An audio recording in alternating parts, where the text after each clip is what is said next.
बिस्मिल्लाहिर्रहमानिर्रहीम।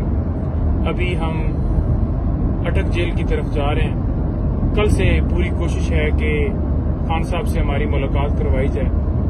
Power of attorney हमने sign करवाने हैं और दीगर दस्तावेजात हमने साइन करवाने हैं, क्योंकि उनकी पटिशंस हमने हाई कोर्ट में भी फाइल करनी है और सुप्रीम कोर्ट में भी। तो कल बाकायदा तौर पर जेल एहकाम की तरफ से इनकार किया गया था कि ना आज आपकी मीटिंग करवाई जा सकती है और न ही इतवार वाले दिन। तो हमारी गुजारिश थी कि हमें मिलने दिया जाए। आज बाकायदा तौर पर अभी हम जाएंगे, उनसे रिक्वेस्ट करेंगे और एप्लीकेशन भी देंगे एडिशनल होम सेक्रेटरी साहब को और जो सुपरिटेंडेंट जेल हैं उनको कि हमें मिलने दिया जाए।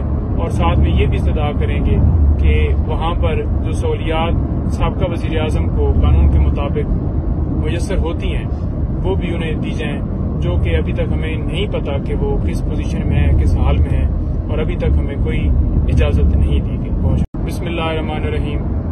अभी हम अटक जेल की तरफ जा रहे हैं। कल से पूरी कोशिश है कि खान साहब से हमारी मुलाकात करवाई जाए।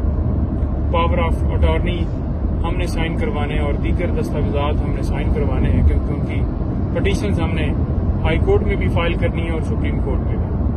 तो कल बाकायदा तौर पर जेल एहकाम की तरफ से इनकार किया गया था कि ना आज आपकी मीटिंग करवाई जा सकती है और न ही इतवार वाले दिन। तो हमारी गुजारिश थी कि हमें मिलने दिया जाए। आज बाकायदा तौर पर अभी हम जाएंगे, उनसे रिक्वेस्ट करेंगे और एप्लीकेशन भी देंगे एडिशनल होम सेक्रेटरी साहब को और जो सुपरिटेंडेंट जेल हैं उनको कि हमें मिलने दिया जाए। और साथ में ये भी इस्तदा करेंगे कि वहां पर जो सहूलियात साबका वज़ीर आज़म को कानून के मुताबिक मुयस्सर होती हैं वो भी उन्हें दी जाएं, जो कि अभी तक हमें नहीं पता कि वो किस पोजीशन में है, किस हाल में है, और अभी तक हमें कोई इजाजत नहीं दी गई। बहुत शुक्रिया।